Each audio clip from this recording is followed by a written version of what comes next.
శాతం ఎంత, దాని ధర ఎంత ఇక్కడ నిర్ణయించిన తర్వాత మళ్ళీ రైతు మిల్లర్ కాడికి పోకూడదు. మిల్లర్ కాడికి పోయేసి మిల్లర్లు బతిలాడుకొని నేను నాకు 3 కేజీలు తగ్గించు, నాకు 4 కేజీలు తగ్గించు, ఈ బతిలాడుకునే పరిస్థితి అనేది ఉండకూడదు.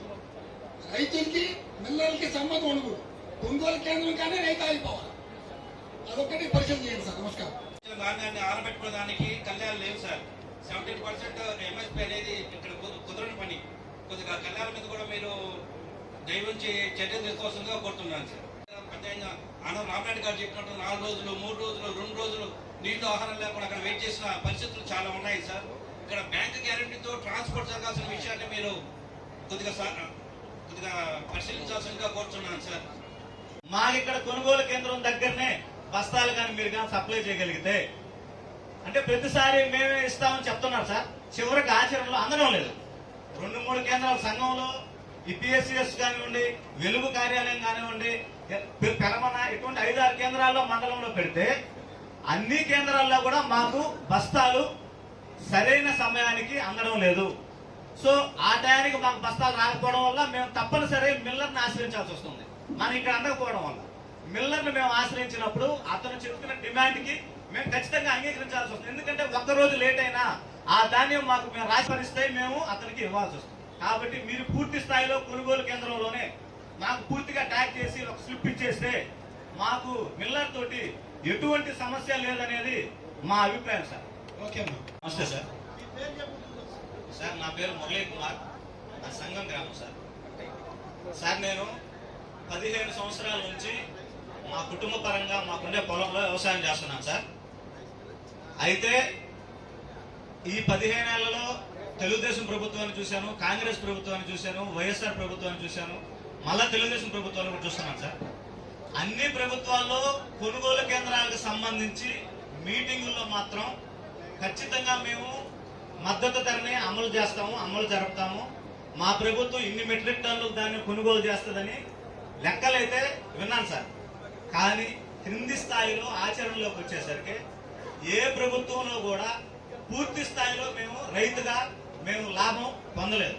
అంటే ఇది నేను ఏ ప్రభుత్వానికి వ్యతిరేకంగా చెప్పడం లేదు. ఒక రైతుగా మేము అనుభవించిన సమస్యల్ని మీకు తెలియజేస్తున్నాను. మీరు ఇప్పుడు చెప్పారు తేమ శాతం, మీరే ఆశ్చర్యపోతారు. ఈరోజు చెప్తే మీకు వాళ్ళు కొన్నగా డబ్బులతోటి స్కోడా కార్లు, చివరికి రోలెక్స్ వాచ్ కొన్నారు. అసలు ఊహించగలుగుతారా? రైతులకు అందించాల్సిన డబ్బుతోటి వీళ్ళు ఒక రోలెక్స్ వాచ్ కొనుక్కున్నారు, స్కోడా కార్లు కూడా కొన్నారు.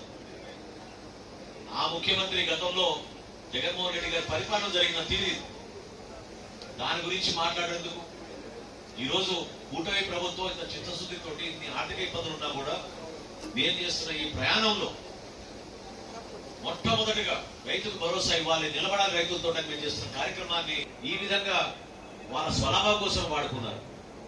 వాళ్ళ పార్టీ నాయకత్వం కోసమో వాళ్ళ కుటుంబ ఆస్తుల కోసం వాళ్ళు ఉపయోగించుకున్నారు. కానీ రైతుల గురించి మాత్రం ఈనాడు ఆలోచించలేదు. ఎంత చక్కగా ఈ రోజు దాన్ని మార్చి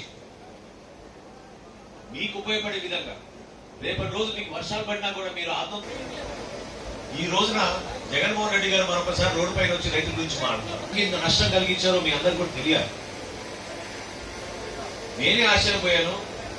మా కూటమి ప్రభుత్వం ఏర్పడిన తర్వాత రైతులకి బకాయిలు ఉన్నాయి, రైతులు ఆందోళన చెందుతున్నారనే విషయం అధికార యంత్రాంగం తీసుకొచ్చినప్పుడు లెక్కలు తీస్తే 1674 కోట్ల రూపాయలు ధాన్యం కొనుగోలు చేసింది గత వైసీపీ ప్రభుత్వం. డబ్బులు కట్టలేదు. ఎవరు దాని గురించి మాట్లాడలేదు.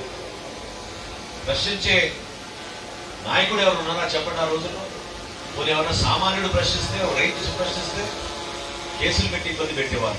ఈ పరిస్థితుల్లో చితిపోయింది రైతాంగమే. ఈ రోజుకి మన రాష్ట్రంలో దాదాపు 70% మంది వ్యవసాయం మీదే ఆధారపడి ఉన్నారు. ఆ పరిస్థితిలో 1674 కోట్ల రూపాయలు ఇన్ని ఆర్థిక ఇబ్బందులు ఉన్నా కూడా తీర్చాలనే పట్టుదలతోటి కంకణం కట్టుకుని గౌరవ ముఖ్యమంత్రి గారి సహాయంతో పవన్ కళ్యాణ్ గారు ఎప్పుడు కూడా దాని గురించి వెనక నుంచి నడిపిస్తూ ముందు తీసుకెళ్ళినప్పుడు నెల రోజుల్లోనే